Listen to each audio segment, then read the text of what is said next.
with me today, delighted to be able to invite Sandra Blackburn, who heads up the People and Culture function for Hanes Australasia. Hi, Sandra, how are you doing? Hi, good morning, good afternoon. Yeah.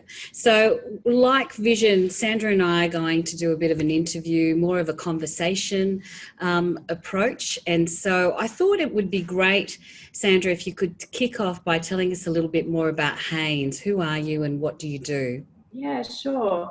So Hanes Australasia, we are now part of Hanes Group or HBI, which acquired Hanes or the Pacific Brands business back in 2016. So we are a retailer and wholesaler. We have over 500 doors, retail doors, 7 online websites, as well as a wholesale business. And we sell and look after and custodians of brands like Bonds, Burley, Sheridan, Champion. And we have about 4,500 employees spread across Australia, New Zealand, China, particularly Shanghai and Dongguan, Indonesia and the UK. Gosh, big workforce distributed across many countries. When did you start focusing on leadership development and what prompted the decision to do so? Yeah, great question, Corinne. So if I cast my mind back to about 2013, the business was going through quite a lot of change. So we, believe it or not, it was really slow through our product development life cycle. We could actually make a baby faster than we could make a bra and get it to market. So we started looking at a lot of waste in our business processes, and we decided to take an approach, particularly through applying lean to a non-manufacturing environment. And as we started on this transformation, if for us to get the benefits out of business process change, we actually needed to have people leadership change as well. So we went about the introduction of LSI into our organisation, as well as focusing on a couple of other things as well. So we also developed clear standards or expectations of behaviour. So we don't intentionally refer to them as values in our organisation. We find we refer to them as standards, which actually enables us to have a more performance-oriented conversation with someone where our standards are not being met and being lived. So we started the journey in 2013 with LSI. We also started with our most senior leadership team as well at the time with an LI measure as well. So we actually approached it from two sides of the organisation, from the bottom and from the top. As we went on and started that journey, 2016, I mentioned we were acquired by Hanes Brands Incorporated in the US. And we were very clear that our constructive culture and what we were creating in terms of constructive leadership was a capability build that needed to continue through the organisation. So it was around about 2015 that we transitioned our business, created a strategy on a page, and constructive leadership as a capability build was up there in lights along with our lean thinking. So we had to get the waste out of the business, we had to approach our leadership, our thinking about leadership, and we had to do the two combined together. Okay, so it was something that was kind of led by the need to reduce waste, and so you adopted lean, and then you realised that it needed a behavioural component to really embed, and then the leadership component to actually create the context to enable that to happen. Okay, awesome. And did you experience any challenges along the way? Oh, many, many challenges. One of as we started to have more people go through the LSI journey, we found that there was a conversation starting to happen across the organisation, which was oh, gee, that's a very blue approach. Or, gee, you're being really red today, or, you know, you're being green. And some of the reference to the circumflex was used in a way that said, you are bad. Like, that is not how we should behave. And we've been really, for the last, I'd say 2 years, doing a lot of re-education. Not only constructive blue behaviour is good, but actually it's okay to have a little bit of red and green in what we do, and not to use that as a weapon, so to speak, in a conversation with someone. That's absolutely been one of our learnings. Another one has been, as people have gone on the journey, so have taken multiple LSI measures, making sure we set up the framework to hold everyone account to drive change. So sometimes it's easy to be invited to a workshop, you go through this experience, you can sit there, you can walk out at the end of the day and go, yeah, no, that was great, I really love that. But we've set up an infrastructure around our program now to make sure that we had sustaining change. And the way we did that was we established a coach. So as you go through the LSI program, you get an internal coach. And also our programs have cross-functional. So there's also peer support built into the program, which is something we've been doing in the last 18 months, that more peer support. Yeah, I think that's something that often happens, what you were talking about, using the circumflex as a weapon, but it's great that you've gone back and re-educated. Was there much buy-in from the leaders to begin with? Did you have to work very hard to get them to take it up? You know, we didn't have to work hard to get taken up. It's actually about creating the sustaining change. That's where we really need to keep the program alive. We continue to reinvent. We constantly or annually, we're looking at the structure of the workshops that we're running. How do we, as the context of our world evolves, and particularly this year with COVID, we have continued our constructive leadership work and we've transitioned it online. And so that required us to rethink how we have been delivering the workshops. So, you know, it's really part of our DNA now within our culture of our organisation. Constructive leadership, we talk about being our most constructive selves. I think one of the other learnings for us has been through the second half of last year, we did a lot of work around our purpose as an organisation. And when we went down this journey of understanding what our purpose was, what came through from our team was the environment that we've created, the culture we've created, and also the products and businesses and brands that we have. What was our purpose all about? And so our purpose that we launched in February of this year was all about creating the fabric of a better life for people and the planet. And that touches our organisation both internally and externally with the products, because for us, and for me personally, I think about people coming to work every day and creating an environment where they can be the best selves they possibly can be. And so through this constructive leadership journey that our organisation's been on, we've seen people transform, which has been really amazing to be to contribute to that, and it's such a privilege to watch people grow and develop. Yeah. Sandra, we're getting lots of questions from people who are interested in whether you could speak a bit more about the internal coaching and the support, and the program, you know, that you offer has kind of a bit of a unique aspect to it as well. Could you go into a bit more detail? Yeah, sure. So we have,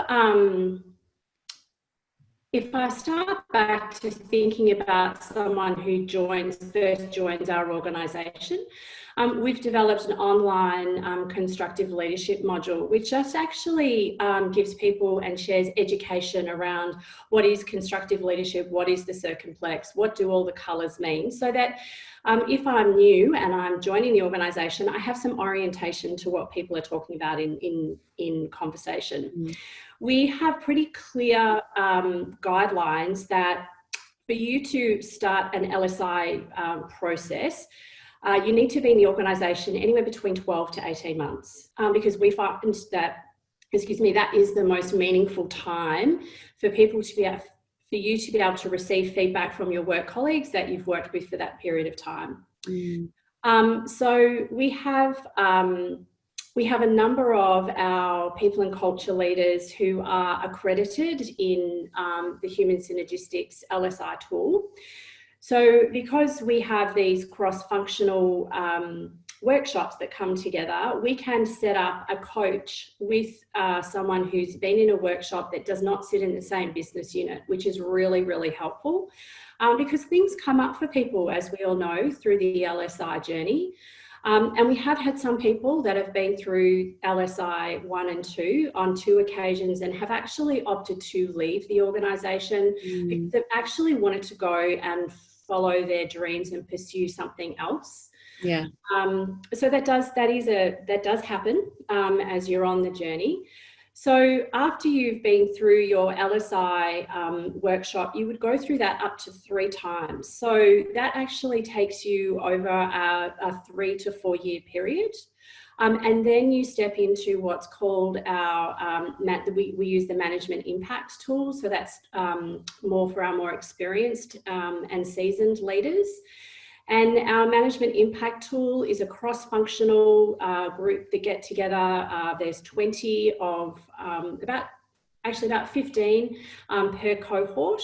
And they also get allocated a coach because we have a small number of us that are accredited in the MI tool. So that peer coaching as well as the accredited coach enables some really great deep conversations to hold people accountable to the action that they're going to take from their learnings from the tools. So many questions. So one of the things I think it's quite unusual for an organisation to require people to go through the LSI 3 times before they go to the next level. And I'm really interested, I think it'd be interesting for people to hear what's behind that requirement. Yeah, so for us, it's been about driving sustaining change in people's leadership behaviour about themselves before we take them on a journey around their impact and looking at the shadow that they cast across the organisation. So I know myself, I've been through LSI on a number of occasions, and you know, the first time you go through that experience, you're learning about the tool. The second time, I'm learning more about myself and what I can change. And then the third time, I'm actually starting to get to a level of mastery. And we truly believe that for you to create the most constructive impact, knowing deeply about yourself and what drives your own behaviour sets you up for, a more, I suppose, a faster journey to get into impact because I've got deeper knowledge of oneself. We do have people who go through LSI and, have been through it once and then they're like, right, I'm ready to get on to the next tool. And we're like, oh no, we need you to go through LSI 2 again. So. Yeah. And how critical is the executive team in setting the tone and helping, role modelling? How critical were they, and what really they done? Really critical. So there are a number of members of our leadership team that have fortunately been with us for a long time. So they've been on the journey since 2013. And what we really notice is that when we do have a new leader who steps in, if they aren't familiar with the tools, their behaviour really can be quite jarring around the organisation. So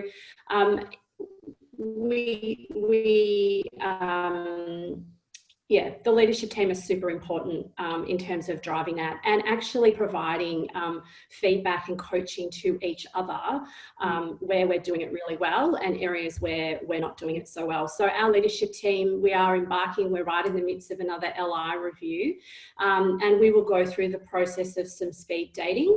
Where we will give each other feedback around things that we're doing well and the things that we need to improve on. And it's part of our everyday DNA, that whole feedback loop as well.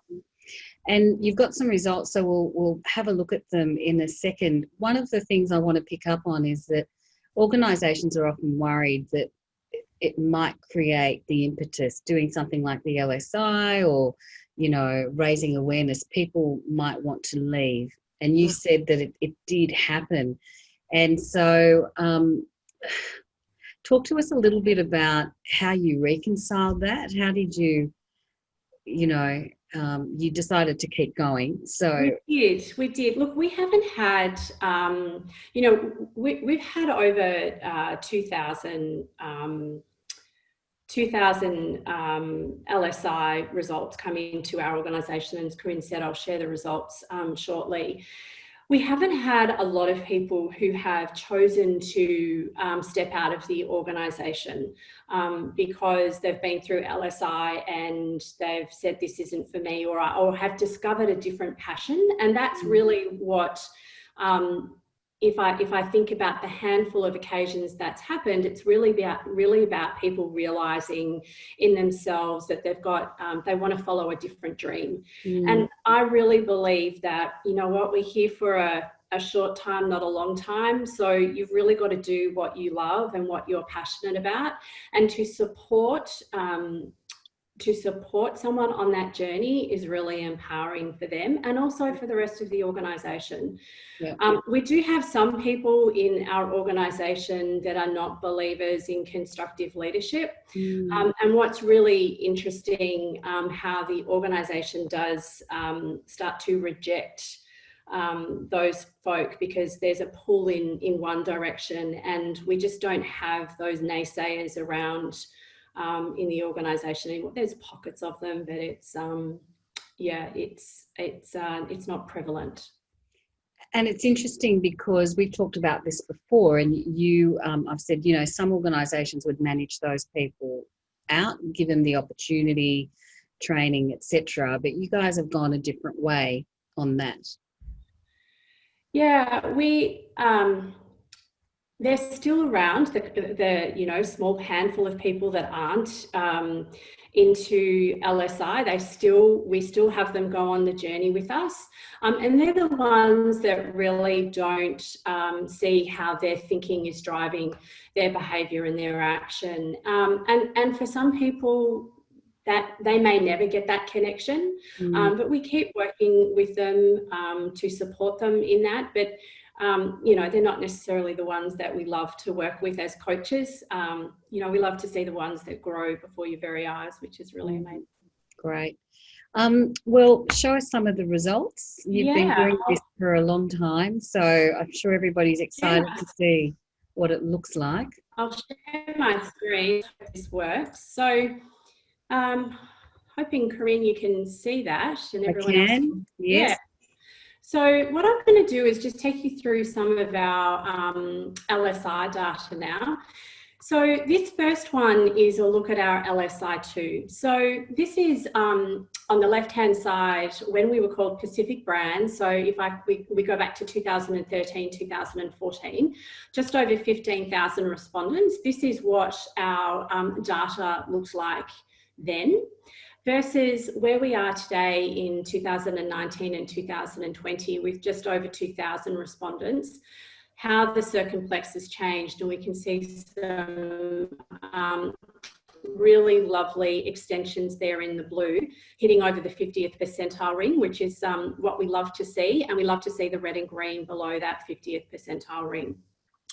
If we look at our LI data now, so this is the data of our leadership team. And this is over from 15, 17, and this is the data, the combined data for 2020. So we can see back in 2015 across 37 leaders, we saw, great achievement, high on the oppositional to where we'd really like it to be. But what is really pleasing, as I think about all the work that we've done, is to see just those extensions in the blue to be really stretching, and then to see again in 2020 as we move to the achievement self-actualization, even pushing out further, which is really encouraging. And I think about, the change that we've been on. I think about 2020 and all of the COVID work we've had to do. It's really great to see still so constructive in our results. And then finally, this last slide is our MI data. So this is a newer program that we've implemented. I mentioned for those that have completed their LSI up to 3 times. So here we have a group of 29 managers, and this is their first MI measure. And this is, we had our first cohort last year in 19, and then a cohort in February of this year.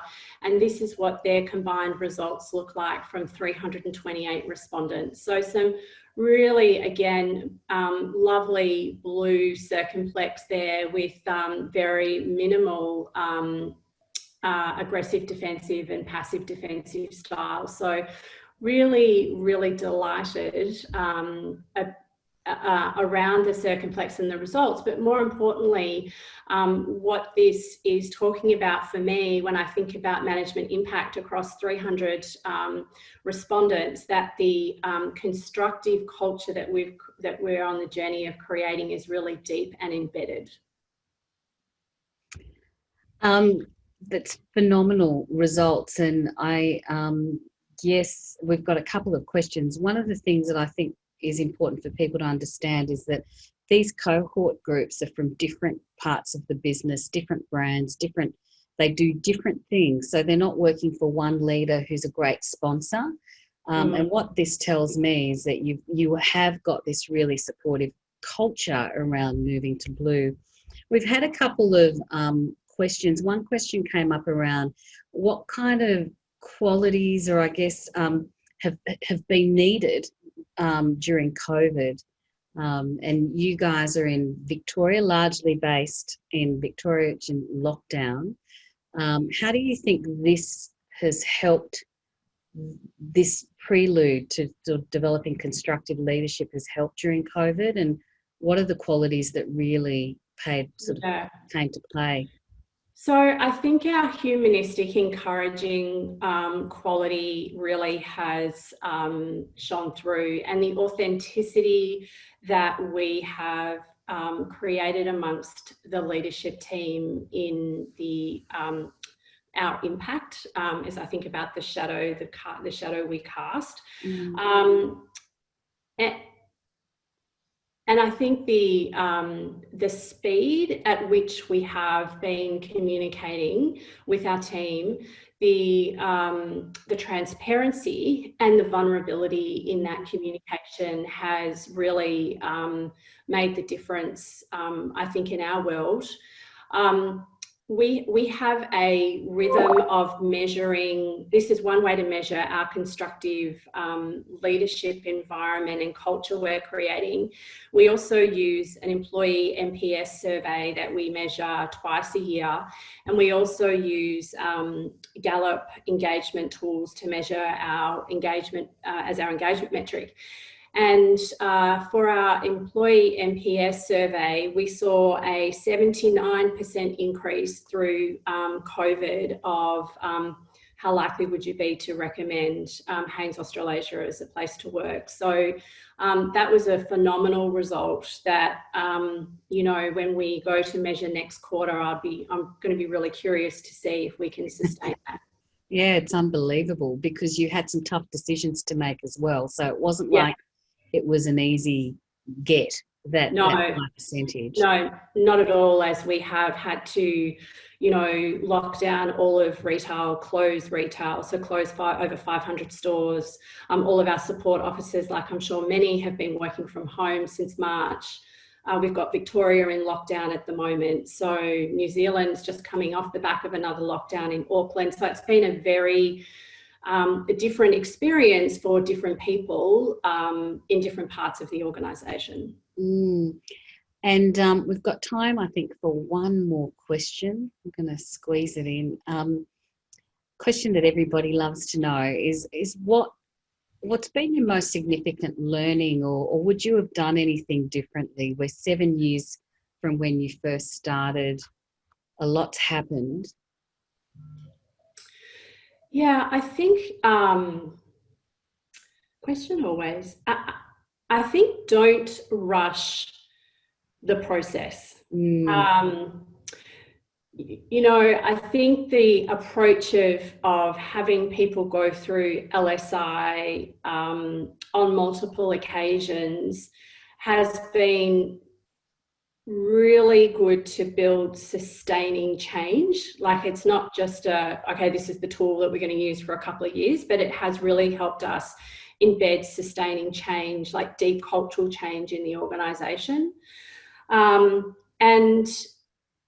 that old classic, it's a journey. So we constantly are reviewing ways of, is what we're doing still relevant for the organisation today?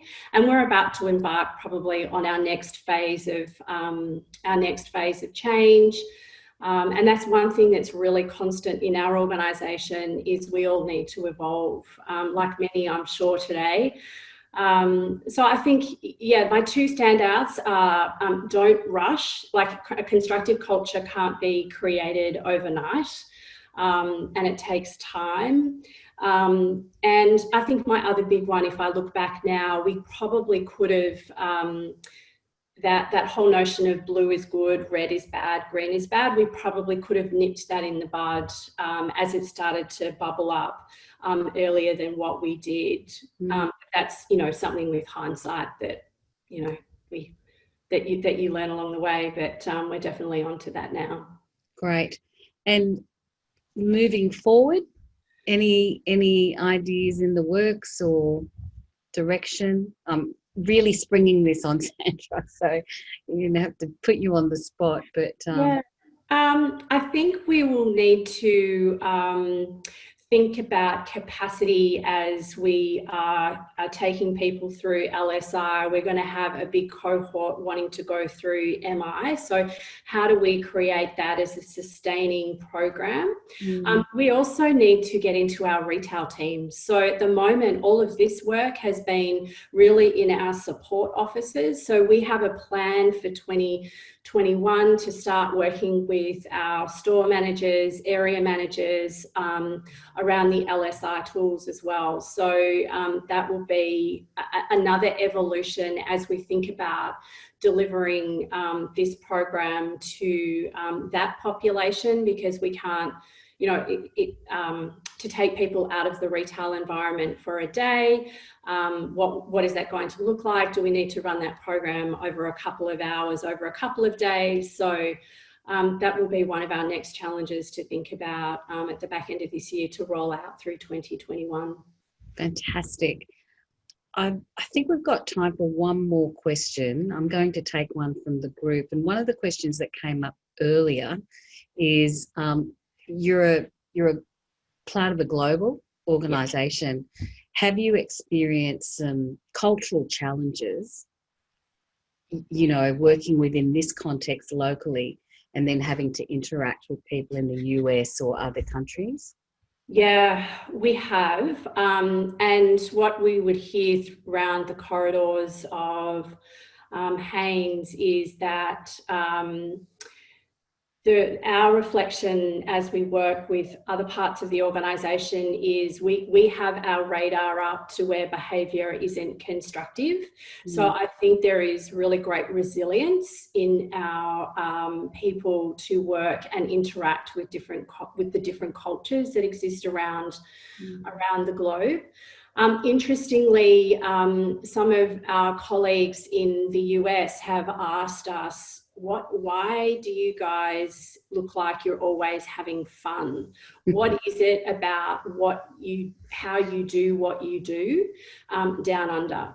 So they are very inquisitive around the connection of constructive leadership, standards of behaviour, purpose, and what impact that has had on our results, which I'm sure people are interested, because that's kind of where the rubber hits the road. Yeah. If we look at the last 5 years, we've seen, an average, if I think about the numbers, 11% average annual sales growth in those 5 years and 27% average annual EBIT growth in that period as well. So it's been really amazing journey, and connecting the constructive leadership waste out of our business through a lean lens, and that impact on culture with purpose and standards. It's all kind of coming together, delivering. What do you think the connection is between having constructive leaders and the ROI, the increase in the EBIT, just the speed of execution in terms of the way we work, the high alignment that exists. Like, you don't, in our environment, there's no let's have a meeting before the meeting to align on what we need to talk about. It's just everyone gets in there, and we just get alignment really quickly. And people also think about, we have a standard in our business which is called assume good intent, and that is really lived deeply, because we go in with an inquisitive mind, assuming good intent. You get high alignment, which gets speed and execution really quickly. Awesome. We don't have this oppositional, we don't have people with high avoidance. We do have some perfectionistic traits around the organisation, but we really just get in there and get aligned and execute. I guess you're not spending time clarifying and re-clarifying, and you just go straight to the heart of the matter and do it in a way that's constructive, which means that everybody's still friends after the disagreement and the challenge. Fantastic. So I think that is all the time that we have. Thank you so much. Thank you.